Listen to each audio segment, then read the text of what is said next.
Hello and welcome back to the Donkey Kong Country Tropical Freeze Any Percent Guide, and today we're going to be doing 2-1 Windmill Hills. It's the first stage in Autumn Heights, the second world of the game, and it leads off with some very powerful music. This is actually the first soundtrack that I heard when I started listening to the game, looking it up, and I really fell in love with it right away. And we still have Cranky Kong because of our efforts in World 1. He's going to be very useful to us later on in this world.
It's a shame that that's all we get to hear of it. There's a lot more of the track to it. Honestly, as you're speedrunning this game, there's just so much of the music that we don't get to hear because of how fast we're going through the stages. So I'm going to go back and explain the majority of what I just did was pretty simple, but this is basically the first stage with open holes that Donkey Kong can jump into and die. Makes it a particularly dangerous stage. And the biggest reason why people will end up dying is because they don't know how to deal with the windmill platforms. They don't know how to deal with the cycles that they're on. So I'm going to be doing a lot of pausing to explain what's going to be where, when, and why. As you mash through this cutscene, a lot of things that are in the background are already going. So the first thing you do is you roll jump. I try to land on this log just so I don't have to deal with like the suspense and the wondering. But you have to keep going. As soon as you keep rolling through this, there's a mouse that comes up. And then you'll get to your first windmill. And what you want to do is you want to pogo off of the lower platform, and you want to pogo off it in such a way that you land on the next set of rocky stuff. So keep rolling, and do a light pogo here so that you don't crash into the hoots. Get on the platform underneath. Keep going afterwards. There's a hoots about a full jump length away from the edge of this platform. He actually has the letter K, so you want to land on him and do a full pogo with Cranky. This will actually land. This will land you on the next platform, and it'll skip the windmill that you would normally have to deal with afterwards. So roll, jump, K, and then you don't even have to deal with either of those two windmills. Pretty easy. The next section, again, you want to keep going. You don't want to hesitate here. It's going to be another platform section with a windmill, but there are enemy tucks that are on each platform, and what some of the runners do is they'll do a roll jump onto the second platform, but personally, and what I like to do, is I'll do a light jump on the first tuck in such a way that I will land on the second tuck, and then I can bounce off of the two onto the next ledge that I need to be on. This is dangerous in the sense that if you do just that, you just bounce off of each one, you'll probably get hit by the second tuck. But this is one of Cranky's biggest benefits to his cane.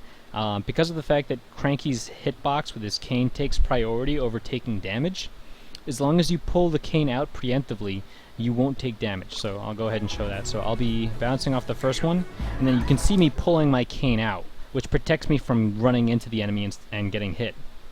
So as soon as you get up on this next platform, there's a small ledge that you want to hop on, and immediately after that you want to do a small roll jump, and there's a Schnauzel, which is the fiery pig type of enemy. You want to do a full pogo off of that one, and a couple of random things can happen based on like what, how far forward you are on the Schnauzel. But basically, you want to land on him so that you bounce over the hoots, and that'll land you on another windmill platform. If you happen to hit the hoots, and you're still holding A, you want to make sure you're holding A, you're going to land on a very high windmill platform. Don't worry, you can actually just keep rolling, you'll be just fine in case that happens. So roll, roll, pogo. Oh, that actually happened. What do you know?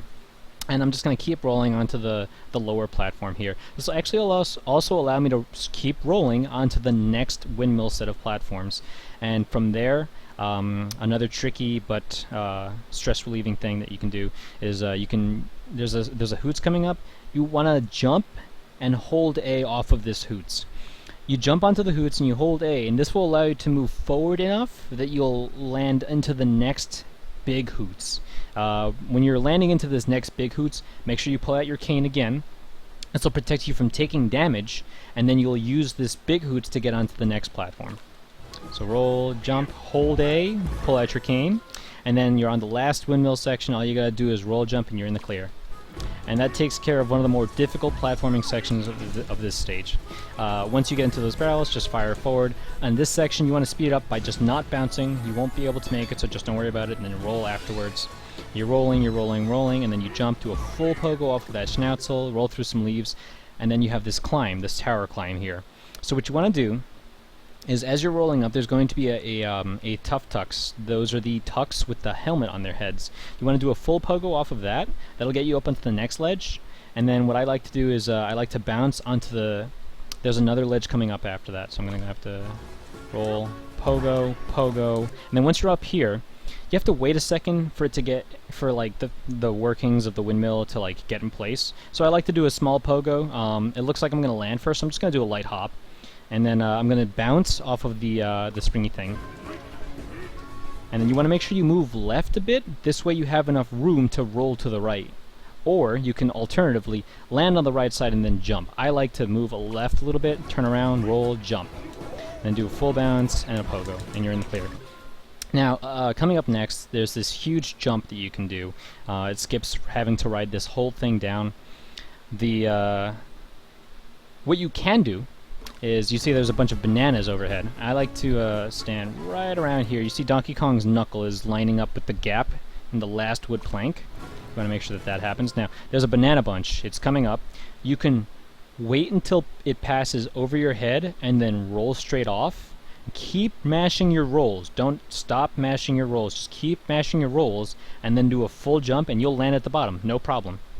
There's a small pogos that you have to do afterwards. But there is a small trick that Michael Goldfish, the current world record holder, found. Because of the fact that the platform is moving, and this actually applies to all of the game's platforms that are moving. A platform carrying Donkey Kong will also provide him with extra momentum. So if you happen to jump off of a platform while the platform is moving, you will maintain the platform's regular momentum plus your roll speed. And we'll be using this later on in the run, but you can actually, it's a small time save, it's only 1 second, so if you want to go for this, go right ahead. Make sure you practice it a couple times.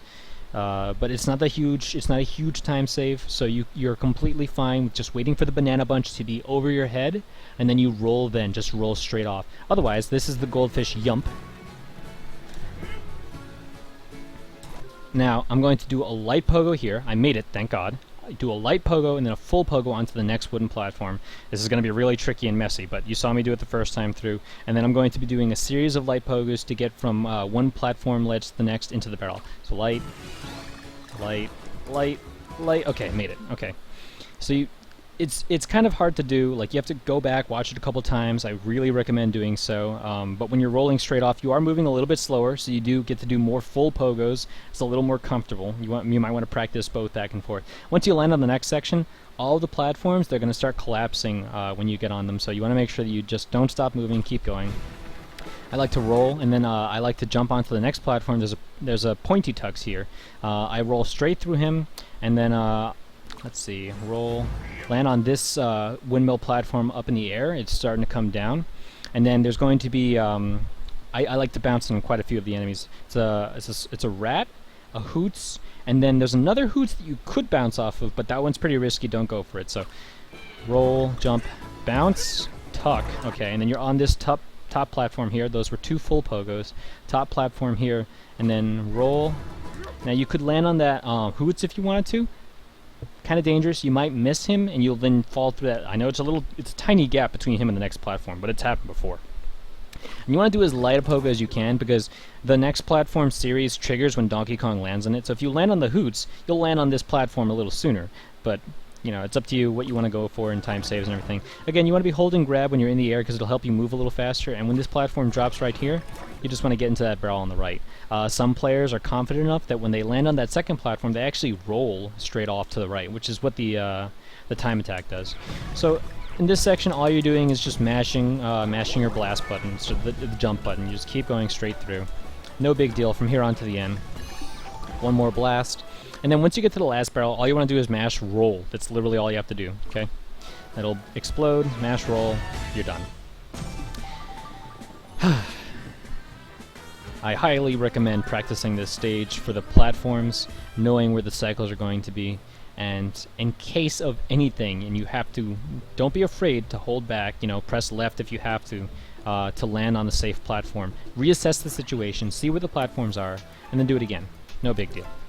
Now, this is a stage where we're using Cranky Kong because we need him for the next couple of stages, Mountain Mania and Horntop Hop.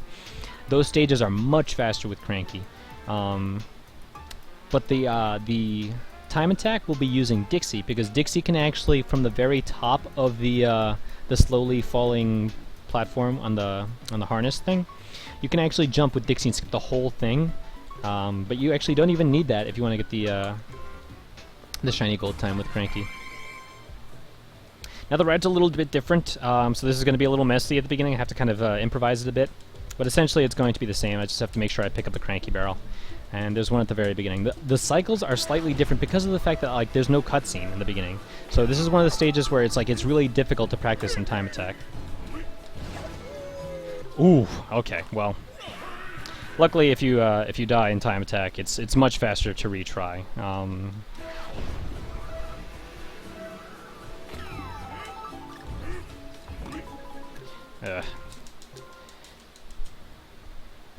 Time attack is such a different beast than the actual stage, so make sure that you practice the actual stage when you're finally getting into the game.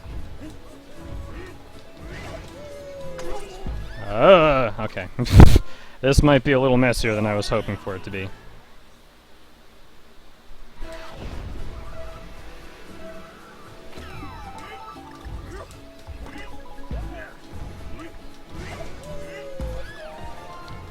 Like I said, again, if you're really worried about dying, don't be afraid to hold back. It's not going to be the end of the world.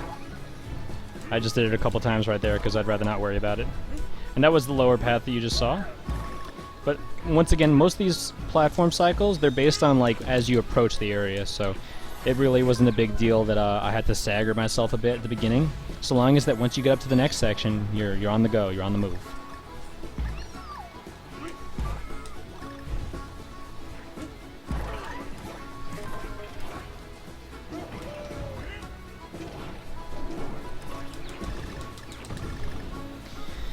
Okay, line myself up. Got my knuckle on that gap. Go! Made it. Keep going. Go. Bounce, bounce, roll, jump, bounce. Holding grab. Go. And I like to pogo off of that last one, just because it guarantees that like you're not going to slip off. The pogo activates the moment you hit any kind of floor, so it's a little more safety, and I personally prefer being that way. Okay. 120. 15 seconds from gold, and it's shiny gold. There you go. So, thank you once again for watching. I know this one was a little bit long, but it's a lot of platforming that I'm going to have to be explaining in some of the trickier stages. Oh god.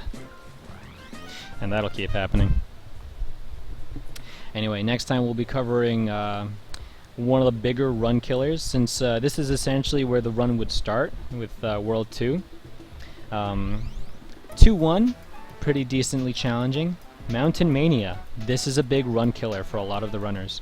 And next time we'll be covering how to make it through Mountain Mania with the strong time-saving strats in one piece. Thank you for watching.